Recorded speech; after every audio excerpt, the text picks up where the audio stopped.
Hello friends, welcome to Unacademy. दसवीं doctor Siddharth Arora. Friends, हमारे Laxmikanth series एक तो बड़ा सॉलिड स्टार्ट हुआ है, थैंक यू वेरी मच।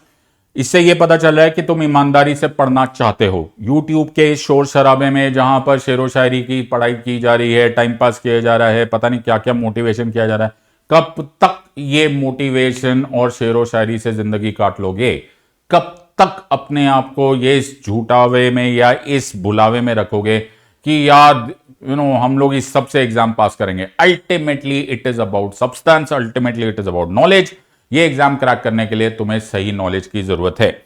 इसी इरादे से मैं तुम्हारे लिए ये लक्ष्मीकांत सीरीज लेकर आया हूं। 2019 में मैंने लक्ष्मीकांत की पहली बार समरी सीरीज निकाली थी, जिसमें 63 लाख व्यूज आ चुके हैं आज तक। अन अकेडमी में शायद इससे ज्यादा शायद ही किसी सीरीज को इतना प्यार और इतना सपोर्ट मिला है। उसी इरादे को कंटिन्यू करते हुए मैं 7th एडिशन ऑफ लक्ष्मीकांत आपके सामने लेकर आया हूं। ये ऑब्वियसली 7th एडिशन है तो अपडेटेड होगा, और इसमें एक चेंज ये है कि मैं इसमें हिंदी स्पीकिंग एस्पिरेंट्स की भी मैं मदद करना चाहूंगा, तो मैं उनके लिए भी स्लाइड्स का अनुवाद करके लेकर आया हूं। अगर मैं एग्जैक्ट अनुवाद ना कर पाया तो मुझे माफ करिएगा। ओके, मेरी थिंकिंग लैंग्वेज, मेरा प्लेस ऑफ रेजिंग एक ऐसी जगह पे थी जहां पर इंग्लिश पे ज्यादा जोर था। मेरा फील्ड ऑफ वर्क भी सुप्रीम कोर्ट में है, वहां पर इंग्लिश पे ज्यादा बोला जाता है, इनफैक्ट बोला ही सिर्फ इंग्लिश में जाता है, तो थोड़ा मेरा थिंकिंग लैंग्वेज इंग्लिश है। लेकिन इसको मैं बहाना नहीं बनाऊंगा, मैं कोशिश पूरी करूंगा कि आप सब तक मेरी बात पहुंचे। द आइडिया है कि इसके बाद अगर आप ईमानदारी से इन सीरीज को देख लो तो आप बाकी यूट्यूब के चैनल्स को ब्लॉक कर दोगे। ये तुम्हारी समझदारी और ईमानदारी का प्रूफ होगा। Without disrespect to anyone else जो पढ़ा रहा है, लेकिन बहुत ही पुअर क्वालिटी में पढ़ाया जा रहा है। इसीलिए मैं चाहूंगा कि तुम अगर सीरियस एस्पिरेंट्स हो तो पॉलिटी के लिए और कहीं पर तुम्हें जाने की जरूरत नहीं पड़ेगी, मैं तुम्हें सब कुछ पढ़ा दूंगा। Worry not at all. जो लोग मेरे साथ टेलीग्राम चैनल पर ज्वाइन करना चाहते हैं, इस वीडियो को पॉज करके इस कोड पर आ जाइए and you can join this. एक शुरू में जब मैं ये सीरीज स्टार्ट कर रहा हूं तो कुछ लोगों ने शायद आज ही ज्वाइन किया होगा। इस वजह से मैं तुम लोगों को, इस वजह से I am right now telling you what is the purpose of this entire series going on. क्यों मैं तुम्हें लक्ष्मीकांत की सीरीज पढ़ा रहा हूं, क्यों मैं तुमको ये सब दिखा रहा हूं एट दिस स्टेज? ऐसा क्या है लक्ष्मीकांत में जो मैं, जबकि मैं पढ़ाने को तो मैं खुद भी पढ़ा सकता था, अपनी ही नोट्स दिखा सकता था। Why did I use Laxmikant as a carrier of this information? उसका एक रीजन है। उसका रीजन ये है कि लक्ष्मीकांत एक बड़ी ही वॉल्यूमिनस बुक है, कंटेंट रिच है, इसमें कोई डाउट नहीं है। तुमने देखा ही होगा 900 पेजेस से ज्यादा पेजेस है उसमें, और उसको अपडेट भी कर दिया है।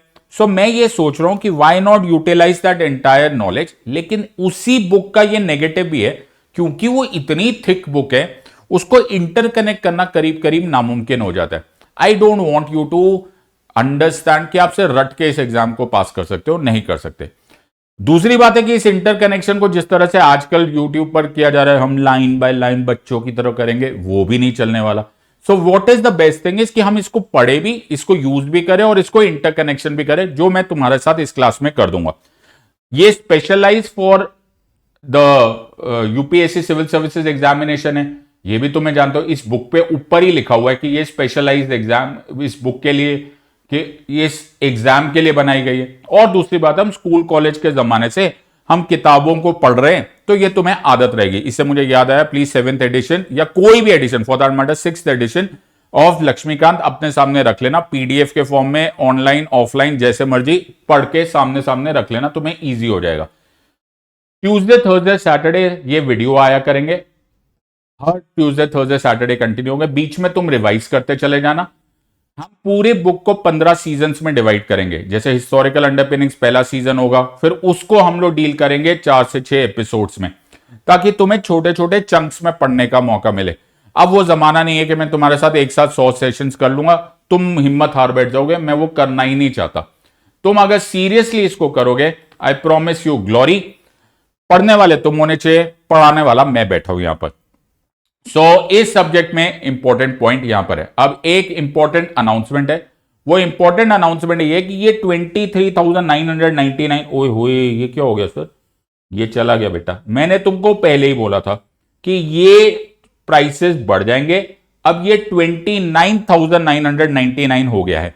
मैं फिर बोल रहा हूं कि ये प्राइसेस और बढ़ जाएंगे। अगर तुम अनअकैडमी ज्वाइन करना चाहते हो तो इसको ज्वाइन कर लो right now and use the code sidlive. 1-to-1 पढ़ने की इच्छा है और ना से मेरा सब्जेक्ट्स, तुम्हें प्रीलिम्स मेंस ऑप्शन तक सारे सब्जेक्ट्स एक ही प्लेटफॉर्म पे मिल जाएंगे। I think this is a great opportunity for you to join this. तो आज हम लोग हिस्टोरिकल अंडरपिनिंग स्टार्ट करेंगे और ये होगा हमारा सीजन 1 का एपिसोड नंबर 2। इंपॉर्टेंट पॉइंट ये है कि जो लोगों ने फर्स्ट क्लास मिस की हुई है, those who have missed the first class, it is there duty, तुम्हारा फर्ज है ये कि तुम फर्स्ट एपिसोड यानी कि फर्स्ट वीडियो जरूर देखो। प्लीज ईमानदारी से अपनी एग्जाम की प्रिपरेशन करो। कोई पास हो फेल हो ये तुम्हारे हाथ में नहीं है, कोशिश करना तुम्हारा फर्ज है और कोशिश ईमानदार होना चाहिए, पूरे जोर शोर से होना चाहिए। इंपॉर्टेंट, वो बोलते हैं ना एक पत्थर तो तबीयत से उछालो यारो, तो ये बड़ा इंपॉर्टेंट कॉन्सेप्ट है कि आसमां में सुराख होने के बहुत हाई चांसेस हो जाते हैं अगर तुम पत्थर तबीयत से उछालो। गिव अप मत करना, मैं तुम्हारी मदद करूंगा टिल द लास्ट डे। जो लोगों को यह दुख था कि सब्जेक्ट नहीं आता, उनकी चिंताएं हट गई। तो हम लोगों ने historical underpinnings last time start किया था और हिस्टोरिकल अंडरपिनिंग्स में हमने कहानी वहां से शुरू की थी कि जहां से east India company India I. East India company ने इंडिया पे बैटल ऑफ बक्सर के बाद दीवानी राइट्स होल्ड कर लिए। काफी ज्यादा part of India east India company के काबू में आ गया, लेकिन करप्शन होने की वजह से ब्रिटिश गवर्नमेंट को वहां पर लॉज बनाने पड़ गए, जिन लॉज को बोला गया रेगुलेटिंग एक्ट्स। रेगुलेटिंग एक्ट्स इस इरादे से बनाए गए थे कि हम लोग जो ब्रिटिशर्स थे, ब्रिटिश गवर्नमेंट कंपनी को कंट्रोल करेगी। बहुत इंपॉर्टेंट बात है, मैंने पिछली क्लास में भी 5 बार इसको रिपीट किया था कि कंपनी को कंट्रोल किया जाएगा, कंपनी इंडिया पे राज करेगी। कंपनी इंडिया पे राज कर रही थी, इसीलिए इस पीरियड को कंपनी रूल बोला जाता है। ये बहुत बार क्वेश्चन आता है। 1773 से 1858 तक के जमाने को कंपनी रूल बोला जाता है। 1858 से लेकर 1947 तक, जब तक हमने अंग्रेजों को बाहर नहीं निकाला, उसको ब्रिटिश राज या फिर क्राउन रूल बोला जाता है।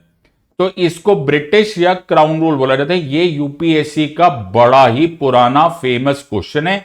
आई एम श्योर कि तुम इसको पढ़ोगे तो तुम्हें काम आ जाएगा। कभी कभी डायरेक्ट क्वेश्चन आ जाते हैं, कभी कभी वो घुमा फिरा के पूछ लेते हैं। So either ways you have to know this question in and out. Point यहां पर यह कि कभी भी ये मत सोच लेना कि यूपीएससी का कोई भी क्वेश्चन आउट ऑफ फैशन हो गया। मैं फिर बोल रहा हूं, यूपीएससी का ट्रेंड है, ओके, उनकी आदत है कि वो कोई भी क्वेश्चन को बार बार पूछ लेते हैं। So make sure that you know this and make sure that you are absolutely ready for any variety of question. So यहां पर हमारा कॉन्सेप्ट स्टार्ट हो रहा है। Okay, just give me one moment.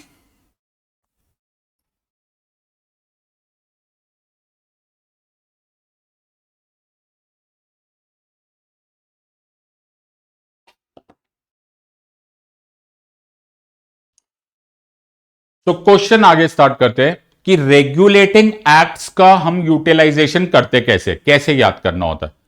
पहला रेगुलेटिंग एक्ट हमने पिछली class में कर लिया था। पहला रेगुलेटिंग एक्ट 1773 में था।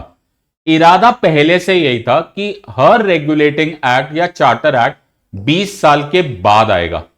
तो ये पहले से इरादा था। 1773 का ये इरादा पहले से ही था कि यार अगला लॉ जब लेकर आएंगे तो वो 1793 में आएगा। फिर उसके बाद 20 साल के बाद फिर से 1813 में आएगा, फिर 20 साल के बाद आएगा विच इज 1833 में आएगा, और फिर 20 साल के बाद आएगा विच इज 1853 में आएगा। अब उनको थोड़ा पता था क्या? उनको थोड़ा पता था कि 1853 के बाद लॉ निकालना ही नहीं पड़ेगा। ऐसा किसी ने नहीं सोचा था, किसी ने भविष्य थोड़ा देखा हुआ था कि 1853 में आखिरी आएगा, लेकिन आया। अगर मैं पीछे मुड़ के देखूं, हिस्टोरिकली देखूं, तो ये आखिरी रेगुलेटिंग एक्ट 18 या चार्टर एक्ट 1853 में आया। इनको ना चार्टर एक्ट ज्यादा बोलते हैं। आमतौर पे 1773 के को ही रेगुलेटिंग एक्ट बोला जाता है, बाकी सबको चार्टर एक्ट्स पे ज्यादा रेफरेंस किया जाता है, although it doesn't make too much of a difference.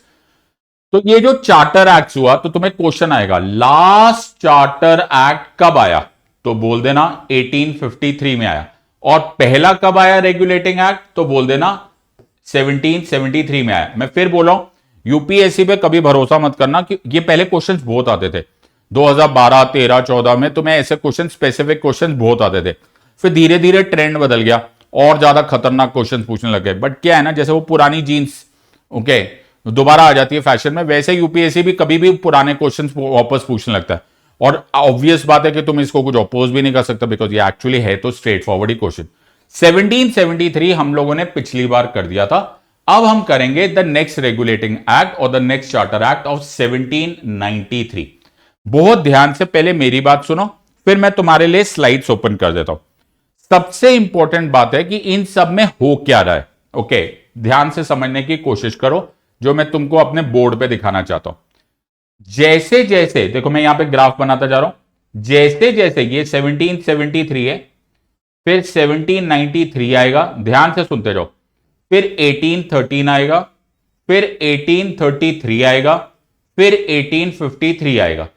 आ रहा है ना? ओके, क्या होता जा रहा है यहां से लेकर यहां तक, ध्यान से सुनते जाओ, यहां से लेकर यहां तक धीरे धीरे धीरे धीरे जो हमारी सरकार का स्ट्रक्चर है वो सेंट्रलाइज्ड होता जा रहा है। क्या होता जा रहा है? सेंट्रलाइज्ड होता जा रहा है, केंद्रीयकरण होता जा रहा है। क्या होता जा रहा है? केंद्रीयकरण होता जा रहा है धीरे धीरे। तो आपको पहले ना, you don't have to really rectify everything, right? You just have to understand, figure out हो क्या रहा है। क्या लॉज बनाए जा रहे थे, मजाक थोड़ना था, उनको थोड़ना मालूम था कि एक दिन तुम जैसे बेचारे बेचारे बच्चे इनको रटोगे। लॉ तो इसलिए बनाए जा रहे थे ना क्योंकि वो ब्रिटिशर्स का कोई पर्पस सॉल्व कर रहे थे। बिल्कुल सही बात है। तो ये किस लिए कर रहे थे? यहां से लेकर यहां तक धीरे धीरे सेंट्रलाइजेशन हो रहा था। तुम्हें मैंने पिछली बार क्लास में बताया था, बॉम्बे और मद्रास के जो गवर्नर थे उनकी पावर्स धीरे धीरे बंगाल की तरफ जा रही थी। Warren Hastings governor general of Bengal बन रहा था। ये प्रोसेस और ज्यादा होता जा रहा है, होता जा रहा है, होता जा रहा है, होता जा रहा है, होता जा रहा है टुवर्ड्स द, जैसे जैसे लॉस आगे की तरफ बढ़ते जा रहे। दूसरी बात यह है कि इसी दौरान इसी दौरान ठीक उल्टा होता जा रहा है। हर लॉ के साथ एक चीज कम होती जा रही है, वो ये हो रही है कि ईस्ट इंडिया कंपनी की ताकत या पावर या रोल, जो मर्जी बोल दो, वो धीरे धीरे कम होता जाएगा। तो धीरे धीरे केंद्रीयकरण बढ़ता जा रहा है, धीरे धीरे ईस्ट इंडिया कंपनी की पावर कम होती जा रही है। That's the name of the game. तो अंग्रेजों की चाल समझो, ब्रिटिश गवर्नमेंट की चाल समझो। शुरू में उन लोगों ने 1773 में उनके प्राइम मिनिस्टर ने साफ बोल दिया था कि बाबू हम नहीं आ रहे, हम तो अभी भी सिर्फ कंपनी को जो हमने पैसा दिया है, हम तो सिर्फ वही बकाया वापस लेने के इरादे में आया। 1784 आते हुए जब तक पिट्स इंडिया एक्ट आ गया ना, पिट्स इंडिया एक्ट में प्राइम मिनिस्टर ऑफ इंग्लैंड पिट्स ने क्लियर कर दिया था। उस एक्ट को अगर तुम ध्यान से देखोगे, हमने पिछली बार किया हुआ है, जाके एक बार वो वीडियो देख लेना, कि उसने क्लैरिफाई कर दिया था कि भाई अब ये सिर्फ ऊपर ऊपर से कंट्रोल नहीं है, अब बोर्ड ऑफ कंट्रोल भी आएगा। तो उसने, ब्रिटिश गवर्नमेंट ने बोर्ड ऑफ कंट्रोल बना के यहां पर भेज दिया, जो कि मिलिट्री फैसले, किसके ऊपर अटैक करना है, किसके ऊपर अटैक नहीं करना, किससे संधि बनानी है, किससे नहीं करनी, ये सारे ड्रामे अब ब्रिटिश गवर्नमेंट करने लग गए थे। तो पिट्स इंडिया एक्ट ने पहली बार ब्रिटिशर्स को यहां पर पांव रखने का मौका दे दिया था। और वही पिट्स इंडिया एक्ट की जो पेड़ था ना, पहले बीज था, फिर वो श्रब बना, फिर वो पेड़ बन रहा था ना, ये पेड़ ही धीरे धीरे बढ़ता जा रहा था। समझा करो, सब्जेक्ट को समझना आना चाहिए और समझाना आना चाहिए। तो धीरे धीरे वो जो पेड़ था वो बढ़ता जा रहा था, और धीरे धीरे उस पेड़ के बढ़ने की वजह से ईस्ट इंडिया कंपनी की पावर कम होती जा रही थी। तो धीरे धीरे हम ऐसे बाजू बाजू कर रहे थे। लॉ जो होता है ना, वो शनिदेव जैसा होता है। शनिदेव समझते? हाँ सर। शनिदेव ना हमेशा धीरे धीरे चलते। लॉ की दुनिया में कहते हैं ना कि देवताओं के देवलोक में भी बोला जाता है कि शनिदेव न्याय है, राइट। शनिदेव काले भी है, राइट। तो उसी तरह से लॉ जो होता है ना, वो हमेशा धीरे धीरे जाता है, पता भी नहीं चलता तुम पर कब असर आने लग जाता है। वो सिचुएशन ही होती है। लॉ में कभी झटके से नहीं कर दिया जाता, हमेशा धीरे धीरे किया जाता है। तो एज लॉयर्स हम लोग बहुत बार बोलते हैं कि ना, slow are the steps of law but they are thorough. जब वो असर देगा ना, जब वो उसका होगा ना, तो भी बोलते हैं ना कानून के हाथ में देर है, अंधेर नहीं, नो, वो ऐसे भगवान का भी होता है। Okay, the long arms of the law they will catch you, right. उसी तरह से ये लॉ धीरे धीरे धीरे धीरे ये काम कर रहे थे। सब्जेक्ट समझो। सो 1793 में क्या हुआ? 1793 में एक्चुअली सच्चाई ये है कि 1793 सबसे आराम से पास हुआ, इसमें हार्डली कोई कंट्रोवर्सी हुई, प्रैक्टिकली नो इवेंट हुआ, थोड़ी सी पावर्स बढ़ा दी गई। अब देखो तुम यहां पर ये हो जाती है प्रॉब्लम, जब तुम लक्ष्मीकांत खुद करोगे, जब तुम लक्ष्मीकांत खुद करोगे या तुम्हें कोई नॉनसेंसिकल एजुकेटर पढ़ाएगा तो तुम वहां पर बैठ के रटने लग जाओगे। यू नो वहां पे है ना, पहले ना 4 काउंसिलर्स थे, फिर 3 बढ़ गए, फिर 2 वहां से बढ़ गए, फिर 5 वहां पे आ गए, 16 वहां पे आ गए, 1 की पास। अब आज तक किसी ने यह बात पूछी नहीं और कोई पूछेगा भी नहीं, right. So don't go into unnecessary nonsense and unnecessary detail. जो मैं बोल रहा हूं काम की बात, ओके। तो इतने पूरे मुद्दे में काम की बात पढ़नी होती है। यूपीएससी तुम्हारे को गूगल नहीं बनाना चाहता, ओके। काम की बात पूछो।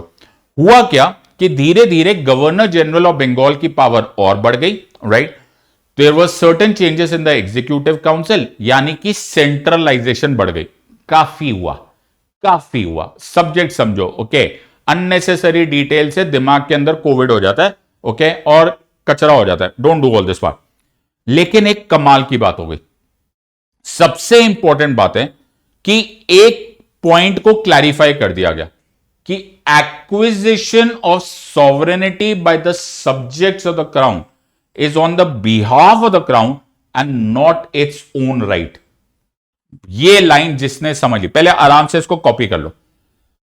ये लाइन जैसे मैं बोलता हूं उसको सुन लो। Acquisition of sovereignty by the subjects of the crown, पहले इंग्लिश वाले लिख लो। Acquisition of sovereignty by the subjects of the crown is on the behalf of the crown and not its own right.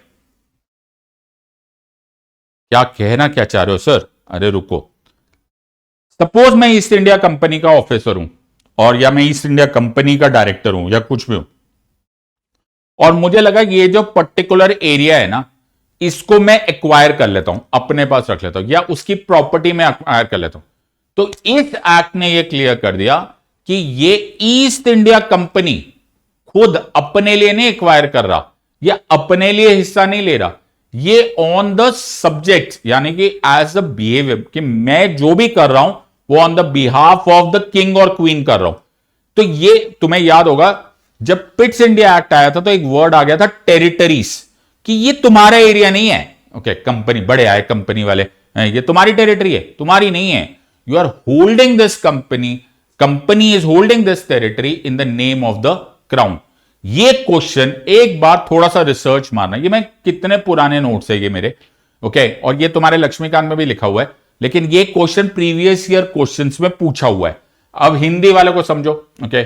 सो पहले इसको देखें, इससे स्थापित किया गया कि क्राउन के विषयों द्वारा, विषयों में वाला नहीं होगा, ये सब्जेक्ट्स है। सब्जेक्ट मतलब उनके नागरिक या सिटीजन्स या जो उनके नीचे है, द्वारा संप्रभुता का अधिग्रहण क्राउन की ओर से है और अपने आप में नहीं है। I think it actually explains it very beautifully, कि जो भी तुम टेरिटरी एक्वायर कर रहे हो बाबू, ये तुम खुद के लिए नहीं कर रहे हो, ना ये तुम्हारा है, ना तुम्हारे ऑफिसर का है, ना डायरेक्टर का है, बाबा ये हमारे लिए कर रहे हो। This is a very important part. दूसरी बात यह है, okay, which is very interesting, कि कंपनी का प्रेशर तो बढ़ गया, ओके। नाउ कंपनी का प्रेशर तो बढ़ गया, लेकिन कंपनी ने को एक, आई डोंट नो क्या मांगा होगा, देखो प्लीज ट्राई एंड अंडरस्टैंड, अंदर क्या हो रहा होगा ये पता नहीं। बस कंपनी जो ईस्ट इंडिया कंपनी थी, उसकी भी तो बहुत सारे जो डायरेक्टर्स थे वो काफी स्ट्रांग राजनेता थे। तुम्हें याद होगा मैंने तुम्हें बोला था ये कोई मियरली कंपनी तो नहीं थी।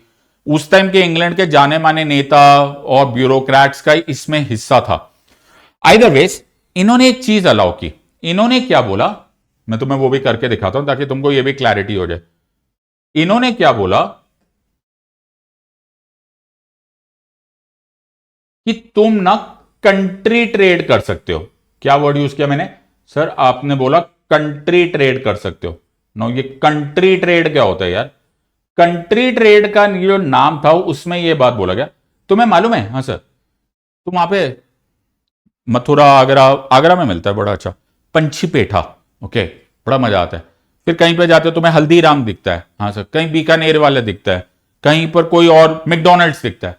अब मैकडोनल्ड्स की जो मेन जो कंपनी होगी वो तो यूएस में कहीं बैठी होगी, लेकिन वो क्या बांट रहा है, हल्दीराम क्या बांट रहा है, पंछी बेटा क्या बांट रहा है, सर वो फ्रेंचाइज सिस्टम दे रहा है, सब लाइसेंसिंग दे रहा है कि यार सिद्धार्थ तेरे को मैकडोनल्ड्स खोलना, मैंने कहा हाँ मैं भी खोल लेता हूं, तो वो मेरे को एक लाइसेंस दे देगा कि यार सिद्धार्थ तू है ना हमारे नाम पर ट्रेड कर ले, तो जो भी हमारा परसेंटेज होगा वो तेरा हो गया, सब लाइसेंसिंग। कुछ ऐसा ही अलाउ किया गया ईस्ट इंडिया कंपनी को in terms of country trade, लेकिन उस टाइम पर जो अलाउ किया गया वो था ओपियम। ना ओपियम तुम्हें मालूम है कि ड्रग्स बनाने का, नारकोटिक्स बनाने का एक मेजर सोर्स है, मोर्फिन, मेथाडोन, कोडीन, ये सब ओपियम्स, ओपिएट्स, ओके, ओपिएट अल्कोलॉइड्स जो होते। अब इंडियंस ने क्या करना स्टार्ट किया, देखो प्लीज अंडरस्टैंड, उस टाइम इंडिया और ये मत सोचो, ये ट्रेड ज्यादातर जा कहां रहा था, ये ट्रेड ज्यादातर जा रहा था चाइना। तो ये ट्रेड ज्यादातर जा रहा था चाइना। मैं किसी का नाम लूंगा तो वो बदनाम हो जाएगा, लेकिन उस टाइम के बहुत सारे जाने माने और जिनको बाद में बड़े रईस कहलाने जाने लगे इन बॉम्बे एंड कैलकाटा, ओके, जो पोर्ट सिटी से जाते थे, बड़े बड़े परिवारों का जो एक्चुअली शुरुआत है, ओके, बहुत पैसे वाले लोग हैं, वो शुरुआत इस ओपियम ट्रेड से हुआ। करोड़ों रुपए आया होगा, ओके, लाखों तो आया होगा उन दिनों, करोड़ों में तो वो तो होगा, वो लाखों रुपए से बड़ी बड़ी रियासतें बनी, बड़े बड़े पैसे वाले बने, और वो ओपियम चला गया चाइना। तो जा कौन रहा था, तो चाइनीज लोग क्या देख रहे थे, चाइनीज लोग देख रहे थे कि ये इंडिया से आ रहा है, you getting my point, China देख रहा था कि ये इंडिया से आ रहा है, तो चाइना को ये दिखने लग गया कि ओपियम आ रहा है इंडिया से। ओपियम बाद में चाइना में ओपियम वॉर, आई होप तुम्हें मालूम है, चाइना के सोशियो इकोनॉमिक स्ट्रगल में ओपियम ने बड़ा रोल प्ले किया। एक्चुअली ये तो अंग्रेज पैसा कमा रहे थे, हम तो सिर्फ एक हिस्सा ही ले रहे थे। तो ये जो ईस्ट इंडिया कंपनी ने इंडिया के थ्रू ओपियम भिजवाया ना, ये 1793 के लॉ से ही हुआ। तुम्हें मालूम है, हम जब किसी भी कंट्री के बारे में सोचते हैं तो हमारे अंदर एक डीएनए मेमोरी होती है, मतलब मेमोरी बन जाती है। जैसे जब से तुम अभी अफगानिस्तान के बारे में सोचोगे तो तुमको ऐसा लगने लगेगा ओहो तालिबान है, गोलीबारी चल रही है। वो नेसेसरली 100% ट्रू नहीं होता, लेकिन आपको वो इमेज छप गई है, गेट माय पॉइंट, और ये छपने में, ये निकलने में कई 100 साल लग जाएंगे। चाइना के दिमाग में, चाइनीज लोगों के दिमाग में ये बैठ गया कि this is one of the reasons कि वहां पर इतना बड़ा तकलीफें हो गई, वॉर हो गया, सोशियो इकोनॉमिक डैमेज हो गया, और उनके मन में ना इंडिया के प्रति एक द्वेष भाव रह गया। तो ये मैंने अभी अभी थोड़े टाइम पहले इंस्टाग्राम पे भी एक वीडियो डाला था, और शायद यूट्यूब पे भी तुमने देखा होगा। ये एक बहुत बड़ा रीजन है, इसके बारे में पढ़ना, कि ये ओपियम, ये जो जहर इन लोगों ने फैलाया था, उसकी वजह से इंडिया और चाइना के रिलेशनशिप एटलीस्ट शुरू शुरू में तो पक्का इसी की वजह से खराब थे। Company was granted the authority to grant licences to individuals to carry on trade in India. इसको प्रिविलेज और कंट्री ट्रेड लेते थे, इसकी वजह से शिपमेंट्स जाती थी चाइना। कहां का टॉपिक कहां कनेक्ट हो सकता है, इसीलिए सब्जेक्ट को इंजॉय किया करो, मेहनत करने की जरूरत नहीं होती, मेहनत को मजे के साथ किया करो, M+M, राइट, मेहनत प्लस मजा, तब जाके सब्जेक्ट तुमको रिवॉर्ड देता है। तो इसको बोला गया कंट्री ट्रेड। तो चाइना के साथ कभी, तो ये तुम कभी इंटरनेशनल रिलेशंस पढ़ रहे होंगे तो भी तुम्हें कनेक्शन में आ जाएगा, और इसके बारे में पढ़ना, बहुत अच्छा अच्छा आर्टिकल्स है। कंपनी को भारत में व्यापार करने के लिए व्यक्तियों और कंपनी के कर्मचारियों को लाइसेंस देने का अधिकार दिया गया। इसे विशेषाधिकार या देश व्यापार, कंट्री ट्रेड के रूप में जाना जाता था। इसे चीन को अफीम का शिपमेंट हुआ, तो ये जो गया, ये बड़ा मेजर रोल था 1793 का। So this is at least in so far as 1793 is concern. I think इससे ज्यादा इसको पढ़ने की जरूरत नहीं पड़ेगी। 20 साल गुजर गए। प्लान क्या था, हर 20 साल के बाद, एवरी 20 ईयर्स के बाद एक नया लॉ आएगा। जो नया लॉ आया वो 1793 के बाद, यानी कि 20 साल के बाद आएगा, 1813 में आएगा। सो 1813 में आया चार्टर एक्ट ऑफ 1813। सब लोग लिखते जा रहे हैं, तो अब थोड़ी देर के लिए एक पॉज ले लो, ओके, थोड़ा सा टेक अ डीप ब्रेथ, 4 बार सांस लो और 4 बार छोड़ दो। अच्छा ठीक है, फिर उसके बाद 1813 समझो। अब 1813 समझने की जरूरत को क्या जरूरत है, रुको यार, फिर से मेरे को मेरे बोर्ड पे आना पड़ेगा। ऑलराइट, तो इसमें क्या हुआ नाउ 1793 और 1813 के बीच में ऐसा हुआ क्या जिसने 1813 पर बड़ा मेजर इंफ्लुएंस डाला? Let me explain this to you now. So क्या हुआ था? तो सब कुछ तो ठीक ठाक चल रहा था। अगर तुम्हें याद है तो ईस्ट इंडिया कंपनी एकमात्र ऐसी कंपनी थी जिसको इंडिया में ट्रेड करने का लाइसेंस मिला हुआ था। आई होप तुम्हें यह बात सारी की सारी याद है। सो ईस्ट इंडिया कंपनी को मोनोपोली मिला हुआ था। क्या बोलते हैं इसको? इसको बोलते हैं मोनोपोली मिला हुआ था। मोनोपोली मतलब द ओनली कंपनी जिसको इंडिया में ट्रेड करने की परमिशन थी वो ईस्ट इंडिया कंपनी थी। लेकिन 1793 और 1813 के बीच में कुछ हुआ। In the early part of 1800, 1805, 1805, 1806 etcetera में, तब तक फ्रांस के emperor that is Napoleon Bonaparte ने इंग्लैंड के लिए प्रॉब्लम कर दी। क्या प्रॉब्लम कर दी सर? नेपोलियन बोनापार्ट ने एक सीरीज ऑफ नेपोलियनिक वॉर्स जीते और नेपोलियन बोनापार्ट ने एक सिस्टम इंट्रोड्यूस कर दिया जिसको बोला गया कॉन्टिनेंटल सिस्टम। क्या बोलते हैं इसको सर? इसको बोलते हैं कॉन्टिनेंटल सिस्टम। अब कॉन्टिनेंटल सिस्टम वैसे तो तुम डिटेल में तो तुम्हारे इतिहास के अध्यापक पढ़ाएंगे, लेकिन कुछ कुछ ऐसे समझ लो कि वो एक तरह की रंगदारी थी। ओके, एक तरह का सैंक्शन था जैसा अमेरिका आजकल करता है। उसने ना धमकी दे दी बाकी यूरोपियन कंट्रीज को कि भाई अगर तुम इंग्लैंड के साथ ट्रेड करोगे ना तो भाई देखो तुम हम एक तो हमसे दुश्मनी मोल लोगे, ऊपर से अगर तुम करोगे तो तुम्हें एक बड़ा भयंकर टैक्स देना पड़ेगा। कॉन्टिनेंटल सिस्टम था। इन वैरायटी ऑफ वेस वो ट्रेड को रोकने का तरीका था। वो अगर चलता रहता तो इंग्लैंड अपने ही बोझ तले क्रश आउट हो जाता, बर्बाद हो जाता। तो इंग्लैंड वाले बेचारे बड़े परेशान हुए। बोले सिद्धार्थ अब क्या करना है? आपसे पूछा था? सोच लो मुझसे ही पूछा होगा। ओके, तो उन्होंने बोला कि क्या करे तो करे क्या? ओके, करे तो करे क्या? तो मैंने उनको एक आइडिया दिया, आपने दिया, ऐसा लगो क्या फर्क पड़ता है, थोड़ी देर मेरे सुन लो। ऑलराइट, तो आइडिया ये था कि जी तुमने एक ही कंपनी बनाई हुई है, ईस्ट इंडिया कंपनी। ओके, उसको मोनोपोली दी हुई है। एक कंपनी कितना ट्रेड कर लेगी भाई? जितना ट्रेड करेगी, suppose x amount of trade करेगी तो एक्स अमाउंट ऑफ तुम्हें टैक्स भी मिलेगा। बोले बात तो सही है। मैंने कहा यार ये तो सिंपल सी बात है, किसने जबरदस्ती करके रखी हुई है कि तुम एक ही कंपनी को अलाउ करो? ऐसे करो बाकी कंपनीज को भी अलाउ करो। और ये बड़ा इंपॉर्टेंट था क्योंकि इंग्लैंड के जो बाकी ट्रेडर्स थे उनका ब्रिटिश गवर्नमेंट पे इतना प्रेशर आने लगा कि देखो जी नेपोलियन के चक्कर में तो हम ट्रेड कर नहीं सकते, अब जब हम ट्रेड ही नहीं कर पाएंगे तो हम कमाएंगे क्या? और तुम्हारी ईस्ट इंडिया कंपनी एकमात्र कंपनी वहां पर बैठ के पैसा कमा रही है, ये कोई समझदारी है? ओके, हमको भी अलाउ करो। तो ईस्ट इंडिया कंपनी का मोनोपोली खत्म हो गया। रुक जाओ, रुक जाओ। क्या रुक जाओ? ये लाइन सही होते हुए भी गलत है और गलत होते हुए भी सही है। क्यों?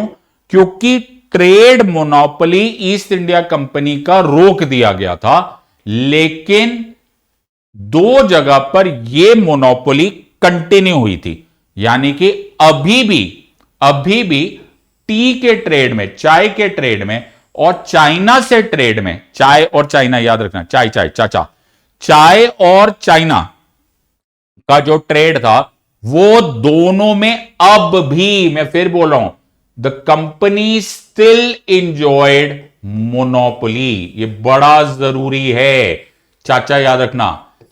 क्या? ओके, चाचा वाला मोनोपोली अभी भी कंटिन्यू था। ये बड़ा प्यारा क्वेश्चन है, इनफैक्ट ये भी प्रीवियस ईयर क्वेश्चन आया हुआ है। बाकी सब जगह मोनोपोली चली गई, बाकी सब ट्रेड्स में चली गई, यानी कि अलग अलग कंट्री, अलग अलग कंपनीज को मौका मिल गया ट्रेड करने का।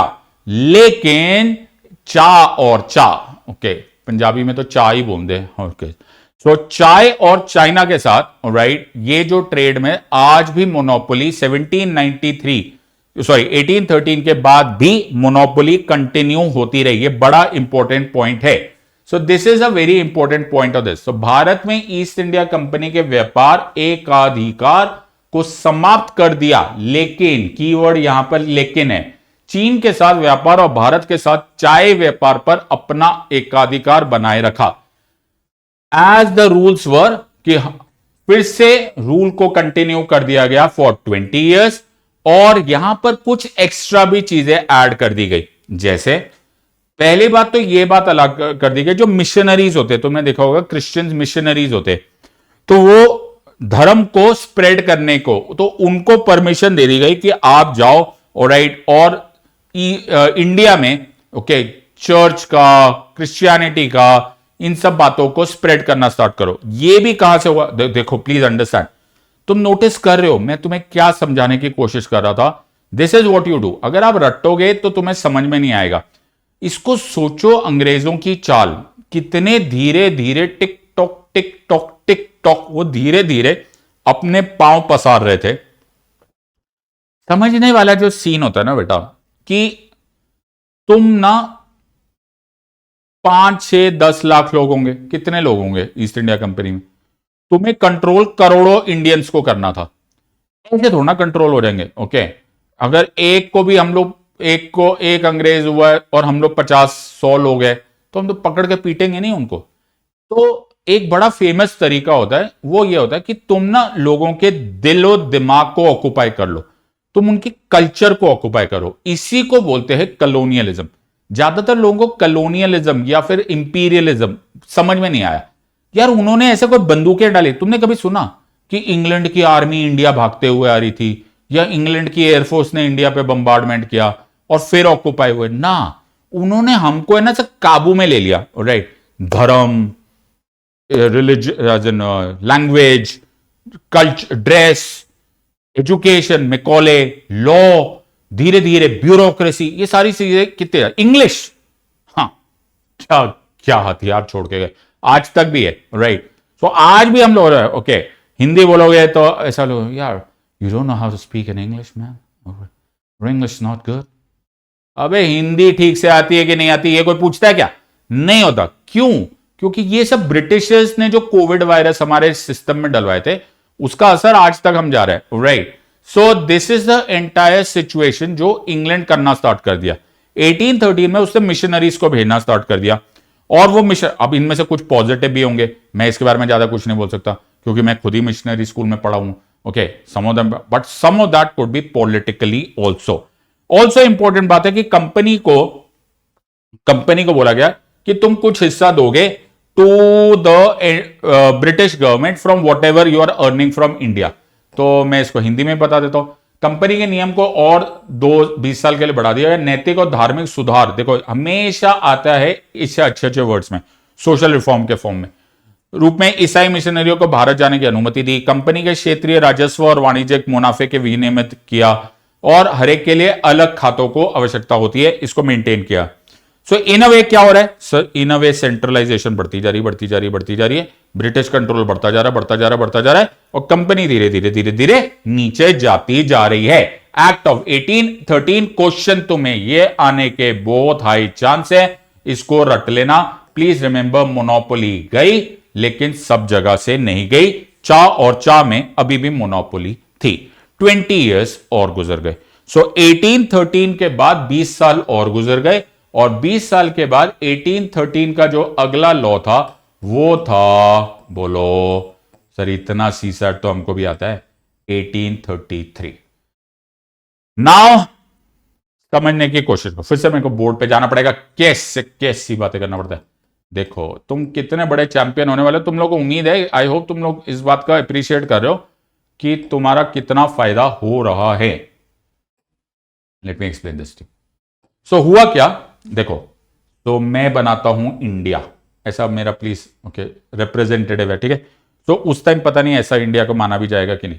तो हुआ क्या था, सब पहले सर मद्रास के जो गवर्नर था, ओके, और जो बॉम्बे का गवर्नर था, ओके, उसकी पावर धीरे धीरे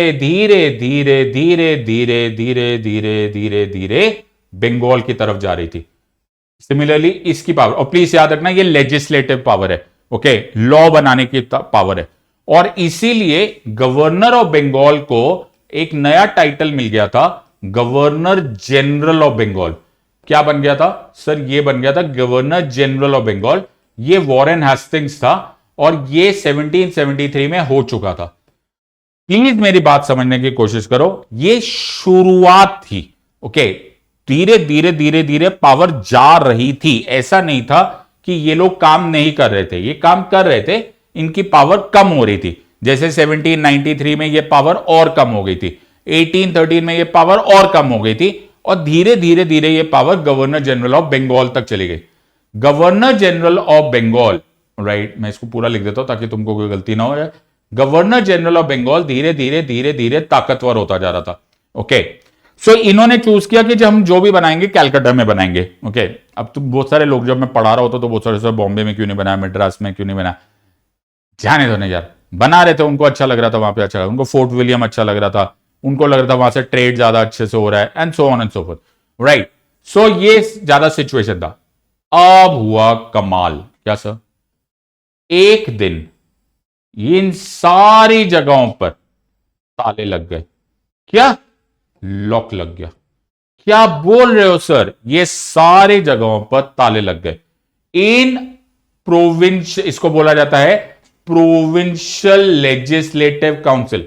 ये जो प्रांतों में लॉ बनने का कॉन्सेप्ट था, प्रोविंशियल लेजिस्लेटिव काउंसिल, बेटा इनको बंद कर दिया गया।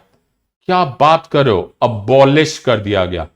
जब ये अबॉलिश हो गया, ये बंद ही हो गए, ताले ही बंद हो गए, तो सारी ताकत किसके पास जाएगी सर? सारी ताकत गवर्नर जनरल ऑफ बंगाल के पास जाएगी, और गवर्नर जनरल ऑफ बंगाल बन जाएंगे governor general of India.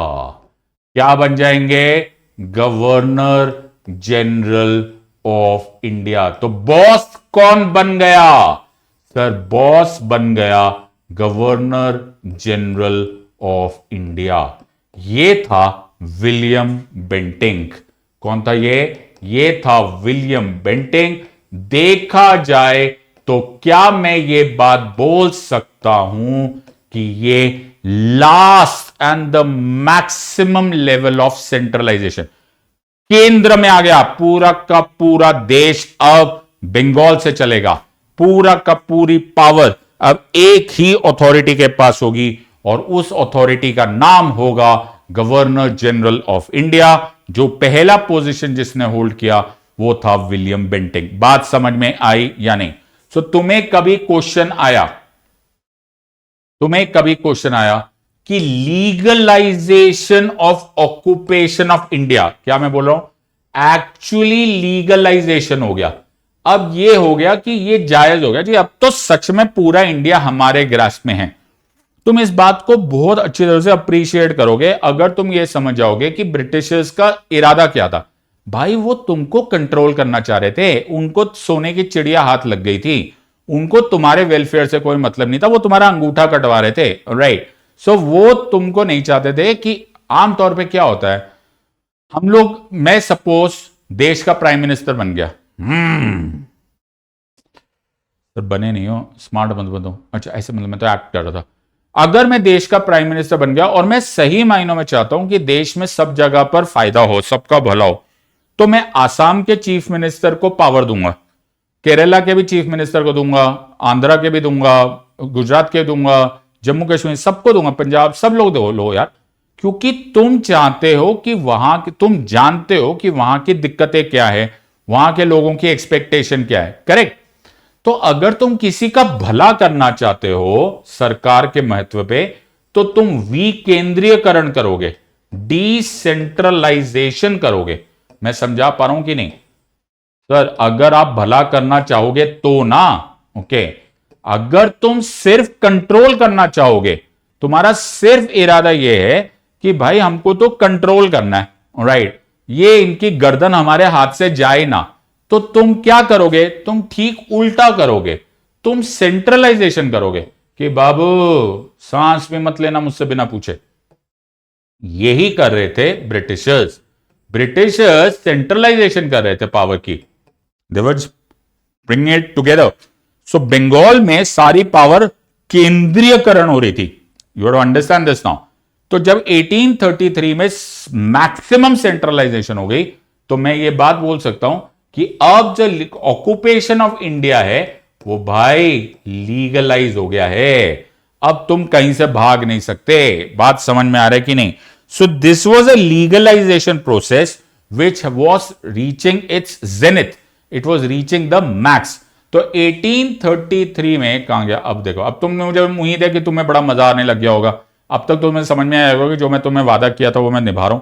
So legalise British colonisation of India.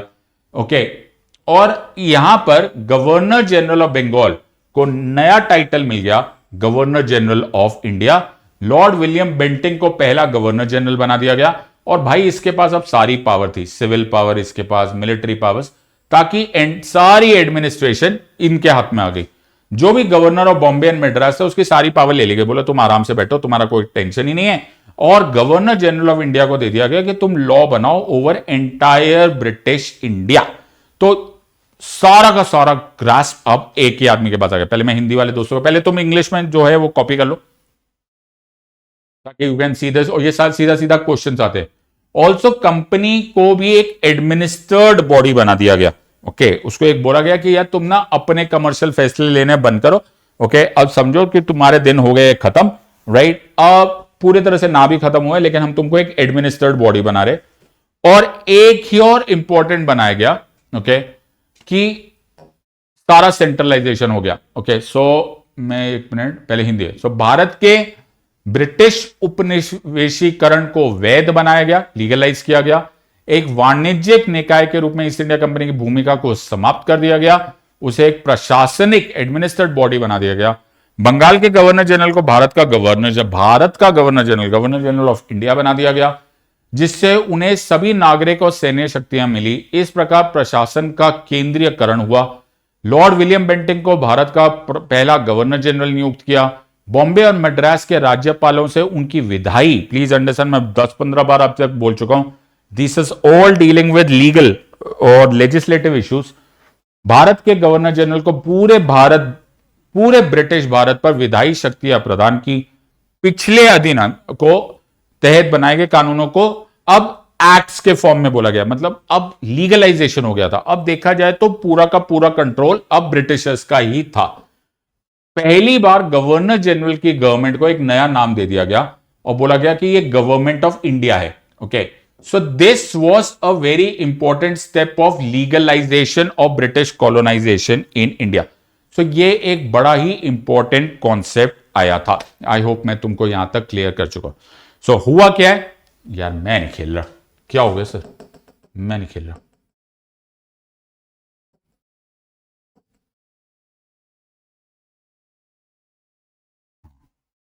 अब आंसर दो। Which act can be credited as the final step of centralization of governance in India? Final step है, final step. 15 second है, फटाफट answer दो।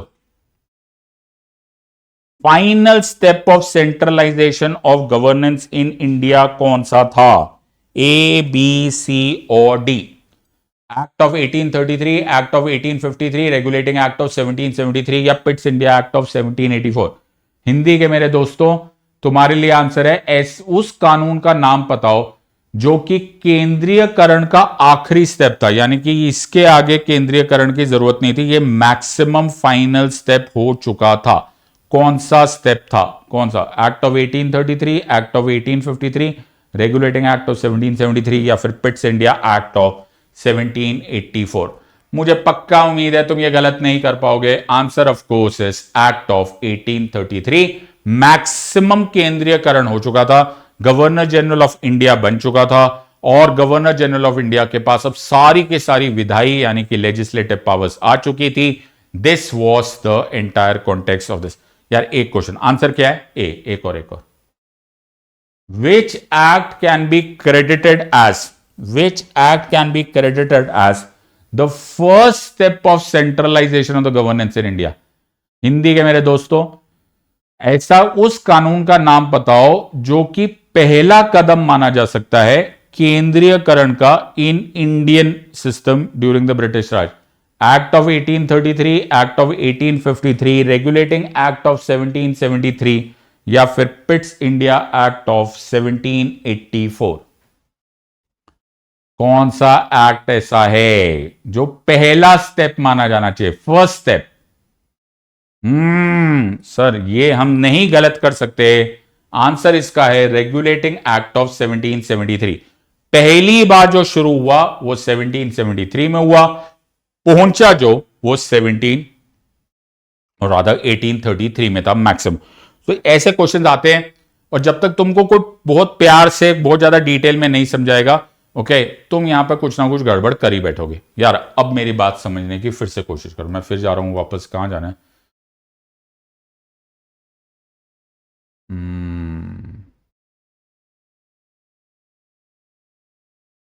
अब हम जाएंगे 20 साल के बाद, तो फिर 20 इयर्स आगे चलते। तो 20 इयर्स आगे चलते और अब हम करेंगे 1833 से 1853। लेकिन ऐसे नहीं चलेंगे, मतलब सर समझने की कोशिश करो, थोड़ा सा इस बात पे गौर फरमाओ। ओके, 1773 से तुम कुछ कोशिश कर रहे हो, सोच के देखो। 1773 से तुम कुछ कोशिश कर रहे हो। क्या कोशिश कर रहे हो सर? कोशिश ये कर रहे हो कि किसी तरह से ईस्ट इंडिया कंपनी को पूरी तरह से दबा दिया जाए और सेंट्रलाइजेशन बढ़ा दी जाए। 1833 तक आते आते, 1833 आते आते तुमने सेंट्रलाइजेशन, केंद्रीयकरण पूरी तरह से अचीव कर ली थी। हां कर ली थी, खुश तो बहुत होंगे, बिल्कुल। लेकिन जो कंपनी है वो अभी भी किसी भी तरह से जिंदा थी। मैं समझा पा रहा हूं या नहीं? तुम खुद सोच के देखो यार, कंपनी ना हो गया यार, जी का जंजाल हो गया यार, बर्बाद ही नहीं हो रही। मतलब ब्रिटिश गवर्नमेंट तुमसे क्या गलती हो रही है यार कि कंपनी खत्म ही नहीं हो रही? यार थोड़ी देर सोच के देखो, अगर आज हमारे देश की सरकार है, ओके, और उस सरकार को लगेगा यार फलां फलां कंपनी यार मैं बढ़िया कर रही है, कितना टाइम लगेगा यार इस कंपनी को बर्बाद करने में? मैं प्राइम मिनिस्टर हूं, मैं तो आधे घंटे में खत्म कर दूं। ओके, 2 ऑर्डर चला, इसको बाहर निकालो। ऐसे नहीं होता यार। उस टाइम ये क्यों नहीं हो रहा था? वो इसलिए नहीं हो रहा था क्योंकि इसके जिम्मेदार तुम थे। तुम मतलब जो तुम अब बाद में बनने वाले हो, ब्यूरोक्रेट्स। इसका एक रीजन था, और ये समझते ही तुमको एक बहुत इंपॉर्टेंट पॉइंट समझ में आ जाएगा। उस जमाने में अगर तुमको हायर सिविल सर्वेंट बनना था, जैसा तुम बनना चाहते हो, आईएएस, आईपीएस, अभी तो आईएएस इंडियन एडमिनिस्ट्रेटिव ऑफिसर, मान के चलो कि इंपीरियल भी बनते। अगर तुम उस टाइम पर डीएम वीएम इस तरह के हाई पोजीशन पे बनना चाहते थे, तो भाई इस तरह की एग्जाम नहीं थी जिसकी तरह मैं तुम्हें पढ़ा रहा हूं। ओपन एग्जामिनेशन, जैसे सिविल सर्विसेज की एग्जामिनेशन है, वैसी एग्जाम नहीं हुआ करती थी। लोअर सिविल सर्विस मतलब जो क्लेरिकल वगैरह काम होता है ना, मुनीम वगैरह के, वो सब मिल जाते थे, क्लर्क के मिल जाते थे। लेकिन open examination higher civil services के लिए नहीं थी। तो उनके लिए क्या करना पड़ता था? उनके लिए तुम्हें एक कॉलेज में एडमिशन लेनी पड़ती थी, और उस एडमिशन कॉलेज का नाम था हैलेबरीज कॉलेज। लिख लो जरा, कौन सा कॉलेज था? Haileybury's college. ये ना लंदन के पास एक कॉलेज है, called as the Haileybury's college. So ये Haileybury's college East India officers college था। सर ईस्ट इंडिया कंपनी का ऑफिसर्स का कॉलेज का मतलब क्या हुआ? सर जो ईस्ट इंडिया ऑफिसर्स का कॉलेज था, वहां पर ये ऑफिसर्स को ट्रेन करते थे। जो जिस तरह के अब तुम पास होके लबासना जाओगे, वहां पे ना तब लबासना नहीं बना। अभी से लाल बहादुर शास्त्री, जो लबासना जो बने वो लाल बहादुर शास्त्री को याद करते बने, बिकॉज हम लोग, ये हमारे ऑफिसर्स है, ये प्रेसिडेंट ऑफ इंडिया को सर्व कर रहे। यहां पर ऐसा नहीं था, ये बोलते ईस्ट इंडिया कंपनी को सर्व करो। तो यहां पर जो एडमिशन होती थी ना, वो इसमें एडमिशन ले लो और ग्रेजुएट हो जाओ, और मुबारक हो, तुम बन गए आईएएस ऑफिसर्स, मतलब जो भी तुम्हारे ब्यूरोक्रेट्स उन दिनों में कहलाते थे। तो प्रॉब्लम क्या है? प्रॉब्लम यह है कि इसकी एग्जाम नहीं होती थी। इसका स्पॉन्सरशिप होती थी। क्या होती थी? स्पॉन्सरशिप। मतलब ये एक पेट्रोनाज सिस्टम था। मैं अपने हिंदी वाले दोस्तों को बता देता हूं। पेट्रोनाज है, सिफारिश, समझते हो? सिफारिश, करीब करीब सिफारिश ही थी। ओके, अगर मैं ईस्ट इंडिया कंपनी का ऑफिसर हूं और तुम में से कोई बनना चाहता है, एबीसी बोलना चाहता है कि सर मेरे को है ना हायर सिविल सर्वेंट बनाना है, तो मैं बोलूंगा बेटा पक्का मैं बनाऊंगा तेरे को, मेरा एक लेटर लेकर जाना, हैलेबरीज कॉलेज जाना, तेरे को एडमिशन मिल जाएगी, वहां पे पास हो जाना, बन के वापस आना, इंडिया का ऑफिसर बन जाएगा। लो, अब तुम थोड़ा सा दिमाग लगाओ मेरे प्यारे देश के बच्चों, कल तुम देश के भविष्य बनने वाले हो। डू यू रियलाइज कि जितने भी हायर ब्यूरोक्रेसी थी वो किसकी वफादार थी? सर वो वफादार ईस्ट इंडिया कंपनी की थी, ये कंपनी की थी। Please differentiate between the company and the British government, there are two different entities going on. तो ये जो कंपनी थी, इसको अब तुम अगर थोड़ी देर के लिए सोचो, आज हमारे प्रधानमंत्री जी अगर एक पॉलिसी निकाले, एक स्कीम निकाले और चीफ मिनिस्टर साहब को बोले कि चीफ मिनिस्टर साहब, या फिर चीफ मिनिस्टर साहब को एक स्कीम निकाले कि जी डिस्ट्रिक्ट में ये सब कुछ ये होना चाहिए, तो डू यू रियलाइज कि डीएम की मर्जी के बिना डिस्ट्रिक्ट में तो कुछ होगा ही नहीं, इंप्लीमेंट ही नहीं होगा। ब्यूरोक्रेसी ना चाहे तो सारा का सारा सिस्टम वहीं पर ढह जाए, इसलिए तो तुम्हें स्टील फ्रेम बोला गया। सो द पॉइंट यहां पर है कि जो ब्यूरोक्रेसी थी वो ईस्ट इंडिया कंपनी की वफादार थी, लेकिन इस वजह से जो ब्रिटिश गवर्नमेंट रूल्स बनाते गए, लॉ बनाते गए, उनकी गर्दन मरोड़ते गए, भैया वो मरे ही ना। ओके, राक्षस कहीं और बैठा था, राक्षस की जान कहीं और थी। So the point was, British government को यह जानते जानते थोड़ा देर लग गई और उनको समझ में आने में बहुत ज्यादा टाइम लग गया, और उन्होंने पहली बार 1833 में प्रपोज किया, ये वर्ड लिखो, प्रपोज किया कि भाई ये हैलेबरी सिस्टम बंद करो। ये तो बैठे बैठे, ये तो वही वाली बात है कि मैं 2 कदम आगे बढ़ाता हूं और 1.5 कदम पीछे हो जाता हूं, तो पूरा का पूरा ब्यूरोक्रेसी तो भैया ईस्ट इंडिया कंपनी के हवाले है। तो क्यों ना हम एक सिस्टम ऑफ ओपन कंपटीशन करें for selection of civil servants, और बोला कि इंडियंस को भी अलाउ करो, राइट, इंडियंस को भी अलाउ करो, और हैलेबरी सिस्टम है ना उसको एक कोटा बोलो जिसमें फ्यूचर सिविल सर्वेंट्स हो। लेकिन वो क्या होता है ना, हाँ सर, जैसे राक्षस को पता चला कि उसकी जान जिस तोते में है उस तोते पे खतरा है, तो राक्षस जाग उठा, यानी कि ईस्ट इंडिया कंपनी के ऑफिसर्स ने, कोर्ट ऑफ डायरेक्टर्स ने धमाके कर दिए, बोले ना बाबू ना, ये हम नहीं होने देंगे, चाहे दुनिया इधर की उधर हो जाए, राइट, बिकॉज उनको मालूम था कि अगर ये हो गया तो ये the last nail in the coffin हो जाएगा, राइट, यहां पर खत्म हो जाएगी कहानी। उनको बड़े मुश्किल से राज पता चला इनको, लेकिन 1833 में ये प्रपोज हो गया था। क्या बोला? प्रपोज हो गया था। सिविल सेवकों के चयन के लिए खुली प्रतियोगिता की एक प्रणाली का, उड़ी बाबो वर्ड देखो, प्रस्ताव रखा गया था। प्रस्ताव, आई डिड नॉट से ये हो गया था, प्रस्ताव आया था। जैसे ही ईस्ट इंडिया कंपनी को यह पता चला क्या कि ये लोग कर रहे हैं, इन्होंने धमाका कर दिया। इन्होंने बोला, मैंने तुम्हें पहले ही बोला, ये सिर्फ कंपनी नहीं चला रहे थे, देवर प्रिटी इन्फ्लुएंशियल पॉलिटिशियंस। इन्होंने इसको इंप्लीमेंट ही नहीं होने दिया फॉर द नेक्स्ट 20 ईयर्स। 20 साल तक तो ये मिनिमम इनका बस चलता, तो जन्म भर के लिए ना करते, लेकिन इन्होंने 1833 का ये लॉ इंप्लीमेंट ही नहीं होने दिया, डिस्पाइट द फैक्ट कि ये प्रपोज हो गया था। ये क्वेश्चन आता है तुम्हें, ये प्रपोज कब हुआ था कि ओपन सिविल सर्विस एग्जामिनेशन होगी? चिल्ला के बोल देना सर 1833। लेकिन वो ध्यान से, आंखों को बड़े ध्यान से देखना कि उन्होंने प्रपोज बोला है कि उन्होंने इंप्लीमेंट बोला है, उन्होंने प्रस्ताव बोला है कि लागू करना बोला है। मतलब प्रस्ताव तो हो गया था बाबू, लेकिन लागू नहीं हुआ था। एक और बात, तो ये हो गया एक बड़ा इंपॉर्टेंट पॉइंट, ये टॉपर मटेरियल है, इसको ध्यान रखना। ज्यादातर लोग इसको पता नहीं कैसे कैसे पढ़ाते हैं, शर्म आ जाती है मुझे कभी कभी, क्या पढ़ा रहे हो तो, लेकिन फिर भी नेवर माइंड। ओके, एक और बात, यही 1833 के लॉ को ना सेंट हेलिनास एक्ट भी बोलते हैं। सर अब ये क्या हो गया? अब मैं तुम्हें ज्योग्राफी पढ़ाऊंगा। ये समुद्र है, कमाल है क्या, तुमको कहां आता है बेटा, मेरे को देखो, ये सेंट हेलिना है। अच्छा, यहां से जब तुम ऐसा तैरते हुए आओगे, तैरते हुए नहीं आएंगे सर, हम शिप पे आएंगे। अच्छा, शिप पे आओगे तो यूरोप से आते आते फिर तुम यहां से इंडिया पहुंचोगे, ऐसा गोल घूम के, ये तो काफी बाहर चले गए, कोई बात नहीं। अब तुमको अगर बीच में ब्रेक लेनी होगी फ्यूल भरना होगा, रेस्ट करना होगा, तो तुमको ये आइलैंड की जरूरत पड़ेगी। ये आइलैंड था सेंट हेलिना। तुमने देखा मैंने कितनी अच्छी ज्योग्राफी पढ़ाई। हाँ सर। तो ये जो सेंट हेलिना है, राइट, ये जो सेंट हेलिना है ये एक बड़ा इंपॉर्टेंट आइलैंड था, और ये सेंट हेलिना यूरोपियन ट्रेडर्स के लिए एक बड़ा इंपॉर्टेंट स्ट्रैटेजिक इंपॉर्टेंस रखता था। थोड़े टाइम के लिए ये डच के पास था, फिर ये ईस्ट इंडिया कंपनी के पास आया, पहले इंग्लैंड के पास आया, फिर ईस्ट इंडिया कंपनी के पास आया। सेंट हेलिना एक्ट 1833 को क्यों बोला जाता है? इस टाइम तक है ना, इस टाइम तक ना ईस्ट इंडिया कंपनी के जो तारे थे ना वो काफी डूब रहे थे। ओके, इनका बुरा समय शुरू हो चुका था।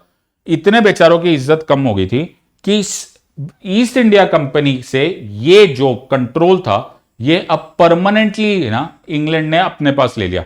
तो ईस्ट इंडिया कंपनी बेचारी अब क्या करे थे? हाँ सर, अब उसके पास सिर्फ एक ही रास्ता रह गया था, वो ब्यूरोक्रेसी वाला, बाकी सब तो ले ही लिया था।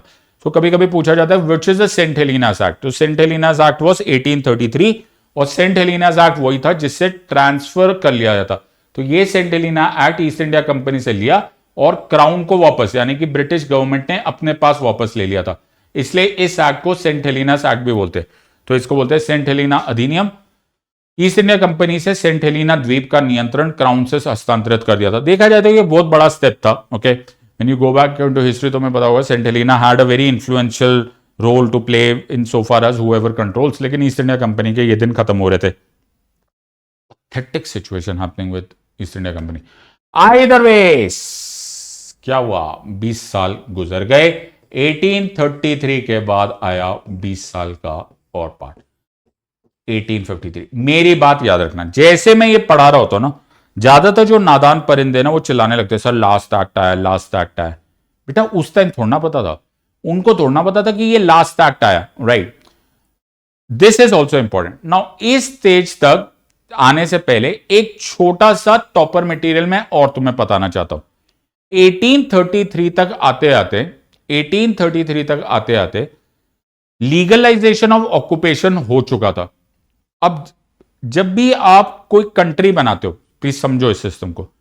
कंट्री अपने आप थोड़ा चलती है, राइट। कंट्री में पैसे की जरूरत पड़ती है, बिजनेस की जरूरत पड़ती है, कॉमर्स की जरूरत पड़ती है। 1833 तक आते आते ब्रिटिशर्स को करीब करीब ये समझ में आ गया था कि अब थोड़ा ही टाइम रहेगा, ईस्ट इंडिया कंपनी को तो हम बार बार सी ऑफ करने वाले हैं। तो अब हमें है ना एक ऐसा तरीका भी करना चाहिए कि ये सच में कंट्री कंट्री लगे, राइट। तो इसलिए government of India word use करना बड़ा कॉमनली स्टार्ट हो गया। सो वहां पे पहली बार ये वर्ड स्टार्ट होने लगे कि हम तो गवर्नमेंट ऑफ इंडिया है। You understanding? सो ये बड़ा इंपॉर्टेंट कॉन्सेप्ट था। और पहली बार ये एस्पेक्ट निकाला गया, पहली बार ये निकाला गया कि हमारे जो लॉज है ना इनको स्टेबलाइज किया जाए। देखो पहले क्या होता था, पहले सिचुएशन ऐसी होती थी कि आप पंजाब जाओगे तो वहां कुछ नया सेट ऑफ लॉस चल रहा था, उस टाइम के यूपी वाला एरिया था वहां कुछ नए सेट ऑफ लॉस चल रहे थे। ऐसा कोई देश चल नहीं सकता। देश में जब भी कोई बाहर से कंट्री या कोई कंपनी इन्वेस्ट करेगी या कोई तुमसे डील करेगी, वो यूनिफॉर्मिटी ऑफ लॉस की बात करेगी कि सारे लॉज एक जैसे हो, सारे कानून एक जैसे हो। इसको बोलते हैं कोडिफिकेशन। क्या बोलते हैं इसको? इसको बोलते हैं कोडिफिकेशन। क्या बोलते हैं इसको बोलते हैं कोडिफिकेशन। लॉस को कोडिफाई करना होता है। जैसे अब तो वो चला गया बेचारा, लेकिन तुम लोग का वर्ड बड़ा फेमस याद था, Indian penal code, criminal procedure code, civil procedure code, uniform civil code. ये कोड क्या है? ये कोड है कि सारे लॉस को लिख दिया जाए और यूनिफॉर्म बना दिया जाए। तो पंजाब से लेकर बंगाल तक, बंगाल से लेकर मद्रास तक, मद्रास से लेकर गुजरात, जहां मर्जी एक ही सेट ऑफ लॉज बने। तो ये कैसा बनेगा? इसके लिए एक लॉ कमीशन बनाया गया और उस लॉ कमीशन को ये 1833 में कर दिया गया। लॉर्ड मैकॉले को उसका चेयरमैन बना दिया गया और इसका आइडिया यह था कि हम किसी तरह से लॉज बना दे जो सबको सेम हो। यहां से ही द एंटायर कोडिफिकेशन स्टार्ट हुआ, जो बाद में हमारे ये जो सो कॉल्ड लॉज थे जो हम लोगों ने अभी हमने उनको बाहर निकाला, ये लॉज वहां से ही स्टार्ट हो गए थे, एटलीस्ट बनने स्टार्ट हो गए थे। So many of these laws को कोडिफाई किया गया। मैं तुम्हें एक बात और बता देना चाहता हूं, ब्रिटिशर्स ने हर वो मुमकिन कोशिश की जिससे कि वो अपने आप को हीरो और हमको जीरो दिखाए। जैसे उन्होंने लॉज बनाए, उन्होंने कानून बनाए जिससे कि स्लेवरी को हमेशा के लिए हटा दिया जाए। मैं ये नहीं बोलता कि इंडिया में स्लेवरी नहीं थी, लेकिन उतनी भी नहीं थी जितनी ब्रिटिशर्स हमको दिखाना चाहते थे। तो वो कहते हैं ना कि वो जब किसी को अपने आप को हीरो बनाना होता है तो वो एक छोटा सा चीज देखता है, वो तो देख तू तो पूरा ही बर्बाद है। सो ऐसा नहीं था। ओके, सो अगर इंग्लैंड वाले हमारी ये क्लास देख रहे तो तुम बहुत ही शाणे लोग थे। ओके, तुमने एक स्लेवरी का लॉ बनाकर मिटिगेशन कर दी थी, उसको हटा दिया था, लेकिन तुमने ये बात नहीं किसी को पता करने दी कि यार इतना भी वाइड स्प्रेड था नहीं, इससे तो बहुत ज्यादा तुम्हारा अमेरिका में था। ओके, वहां पे तो तुम लोगों को नहीं दिख रहा, हमारे यहां पे तुम्हें स्लेवरी स्लेवरी दिख रही है। तो इन अदर वर्ड्स ये लोग लॉ भी यूज कर रहे थे और कहीं ना कहीं ये हमको बदनाम भी कर रहे थे, और खासकर हमें अपनी आंखों में बदनाम कर रहे थे। इसको बाद में पॉलिटिकल साइंस में इसको बेनेवोलेंस का नाम दे दिया गया। ओके, कि ये ना बेनेवोलेंस था जी, हम तो तुम्हें ना दया कर रहे थे, व्हाइट मैन्स बर्डन था, विच वॉज नॉट। तो वर्ड इन्होंने बोला हम ना गुस्से में हैं, हम तुम्हें डांट रहे हैं, हम तुम्हारे लिए कानून बना रहे हैं, इसलिए हम डिस्पोटिक है, लेकिन बेनेवोलेंस है, हम तुम्हारे भले के लिए कर रहे हैं, इनसे बात करो। ओके, एक दिन मिलने चाहिए मुझसे ये लोग, never mind. I the way, so यहां पर क्या गया, भारत के ब्रिटिश उपनिवेशीकरण को वैध बनाया गया। ओके, ये तो हमारा हो गया तो मेरे ख्याल से। ऑलराइट, पहली बार गवर्नर जनरल की सरकार को भारत सरकार कहा गया और भारत के परिषद को भारत परिषद कहा गया। सभी भारतीय कानूनों को संहिताबद्ध, जब अभी आया ना Bharatiya Nyaya Sanhita. Okay, I am sorry, I am bad in Hindi. Okay, pardon me, मेरी गलती है। ओके, बड़ी शर्म की बात है कि मुझे ठीक से हिंदी नहीं आती, लेकिन मैं इसको सीख लूंगा। करने के लिए भारतीय विधि आयोग की लॉ कमीशन की स्थापना की गई, जिसके पहले अध्यक्ष लॉर्ड मैकॉले थे। गवर्नर जनरल काउंसिल को सल्तनत युग के बारे दास्ता की स्थिति को कम करने का मौका दिला, which obviously I told you was not so much as they made out to be. Never mind. आ गो 1853। 1853 में वो कमाल हो गया जिसका हम इंतजार कर रहे थे। क्या? जो 1833 में प्रपोजल था। क्या प्रपोजल था? 1833 में प्रपोजल था ना, क्या प्रपोजल था कि सिविल सर्विसेज ओपन एग्जामिनेशन होनी चाहिए। हाँ, वो प्रपोजल पहली बार सच हो गया। कमाल हो गया sir. The last nail in the coffin of east India company, the entire was that introduced word. देखो क्या था, पिछली बार था प्रपोज। सारा खेल यूपीएससी में कीवर्ड्स का होता है मेरा बेटा, प्रपोज नहीं है। अब ये इंट्रोड्यूस्ड है an open competition system for the selection and recruitment of civil servants allowing Indians to join the covenanted civil services। पहली बार ये स्टार्ट हुआ। ना होता ये, ना मैं तुम्हारा YouTube पे वीडियो बना रहा होता, ना तुम्हारी यूपीएससी सिविल सर्विसेज एग्जामिनेशन हो रही होती, तुम भी अभी भी ऐसा ईस्ट इंडिया कंपनी के किसी ऑफिसर को गिफ्ट दे रहे होते, वो तुम्हारी स्पॉन्सरशिप कर रहा होता। ओके, और ये सब कुछ चल रहा होता। Thankfully Haileybury's patronage system close down. इस स्टेज तक आते आते एक बड़ा कमाल हो गया। पहली बार लेजिस्लेटिव और एग्जीक्यूटिव फंक्शन, विधायिका और कार्यपालिका का function of governor general council को सेपरेट कर दिया गया। पहली बार गवर्नर जनरल की परिषद में विधायी और कार्यकारी कार्यों को अलग किया गया। यह बड़ा इंपॉर्टेंट स्टेप था। तुम्हें मैं बाद में बताऊंगा कि executive is responsible to legislature, ये वैसे मैंने पहले भी पढ़ाया हुआ है, लेकिन कार्यपालिका विधायिका के प्रति उत्तरदायी है। वो पार्लियामेंट्री डेमोक्रेसी का सबसे बड़ा नियम है। करीब करीब वो शुरू यहां से हुआ। करीब करीब पहली बार एक सेपरेट लेजिस्लेटिव काउंसिल बनाया गया जो मिनी पार्लियामेंट की तरह का है। देखो प्लीज अंडरस्टैंड, इंग्लैंड अपना बिगुल बजाना स्टार्ट कर गया था जी, हम आ रहे और आ ही गए हैं। उन्होंने अपने ही पार्लियामेंट के सिस्टम को मिनिएचराइज किया, छोटा किया, और यहां पर लेजिस्लेटिव सरकार के आधुनिक संसदीय के रूप में कार्य किया। ब्रिटिश संसद के बाद विधायी विंग का मॉडल तैयार किया गया। सो पहली बार एक लेजिस्लेटिव विंग बनाया गया जो लॉ को एक अलग तरीके से देख रहा था। यह 1853 में आ चुका था। This was the contribution of 1853। बड़ा ही इंपॉर्टेंट कॉन्सेप्ट है। अब मैं तुमसे एक लाइन बोल रहा हूं और मैं तुम्हें ध्यान से सुनो। मैं एक लाइन बोल रहा हूं कि मैं तुम्हें 20 साल की नौकरी दे रहा हूं। सुन लिया? कि मेरे पास मेरी कंपनी में काम करना, मैं तुम्हें 20 साल की नौकरी दूंगा और मैं दूसरी बात बोल रहा हूं कि मैं तुम्हें इनडेफिनेट टाइम पर नौकरी दे रहा हूं या अनलिमिटेड टाइम तक नौकरी दे रहा हूं। Unlimited, unlimited, indefinite, indefinite. सही मायनों में देखोगे ना तो मैं दूसरी वाली लाइन ज्यादा अच्छी लगेगी। हां सर, अनलिमिटेड, जब तक सूरज चांद रहेगा मेरी नौकरी रहेगी। बेटा प्रॉब्लम यह है कि वो अनलिमिटेड या इनडेफिनेट का मतलब अगले दिन की सुबह भी हो सकती है। हाँ, 20 साल का मतलब मैं गारंटेड 20 साल दे रहा था, लेकिन जब मैं अनलिमिटेड या इंडेफिनेट दे रहा हूं तो वो हो सकता है कल सुबह तुम्हें फोन आए, भाई तेरी नौकरी खत्म। चार्टर एक्ट ऑफ 1853 से यही हुआ। चार्टर एक्ट ऑफ 1853 से, चार्टर एक्ट ऑफ 1853 में उन ईस्ट इंडिया कंपनी का जो लाइसेंस था वो अनलिमिटेड टाइम के लिए, इनडेफिनेट टाइम के लिए बढ़ा दिया गया। क्या बढ़ा दिया गया? इन अनलिमिटेड टाइम के लिए। उनको कोई टाइम स्पेसिफाई नहीं किया गया। अब देखने को बड़ा अजीब सा लग रहा है। हाँ सर, ऐसे लग तो रहा है कि अच्छी बात है। अच्छी बात नहीं थी। इन अदर वर्ड्स, उससे पहले जब हो रहे थे तो हमेशा 20-20 साल के लिए बढ़ाए जा रहे थे। तो मुझे मालूम है कि मैं 20 साल आऊंगा, 20 साल के बाद मेरे से बात होगी। 1793 से 1813 मेरी पक्की नौकरी है। तो इसीलिए तो लोग ज्यादातर सरकारी जॉब मांगते हैं। सरकारी जॉब और प्राइवेट जॉब में फर्क क्या होता है? सरकारी जॉब बोलते हैं कि बेटा अब तू ले लिया, अब तू 60 साल का होगा तब तक तेरी रिटायरमेंट नहीं होगी।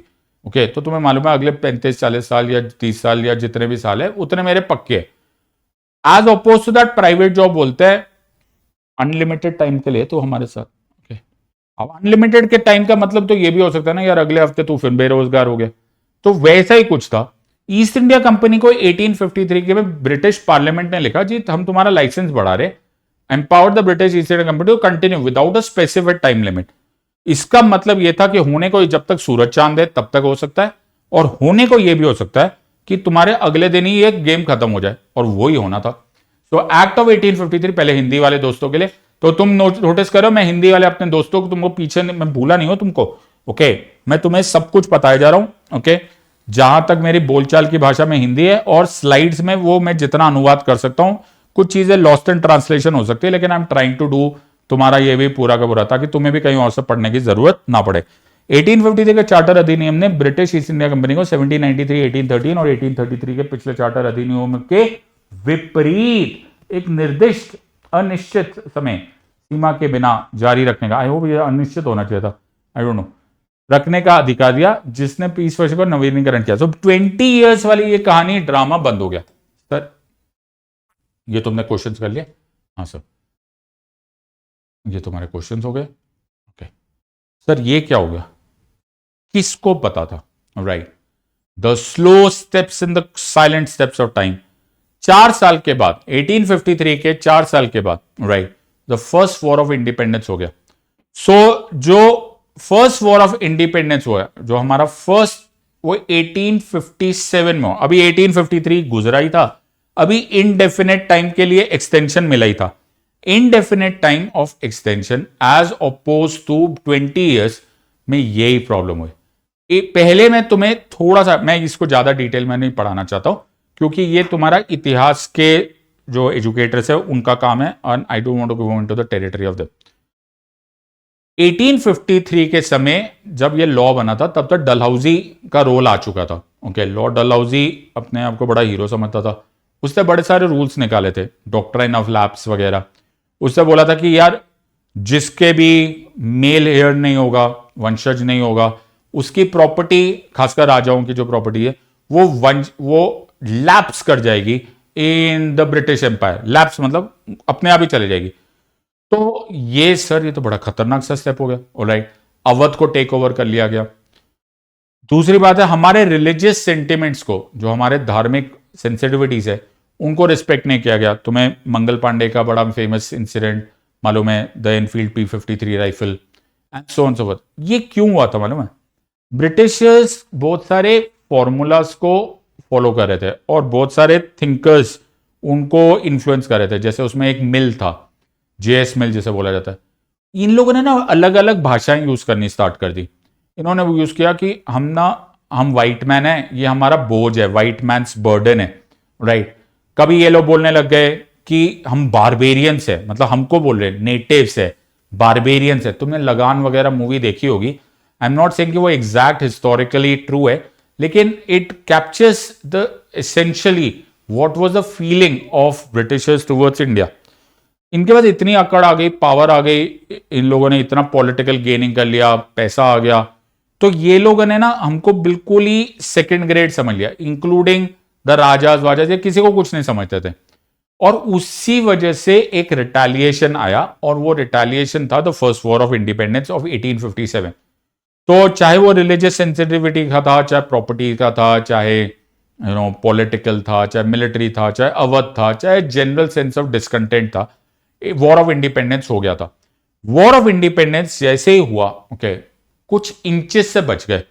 ये तुम्हारे हिस्ट्री के टीचर बहुत अच्छे से पढ़ाएंगे काफी डिटेल में।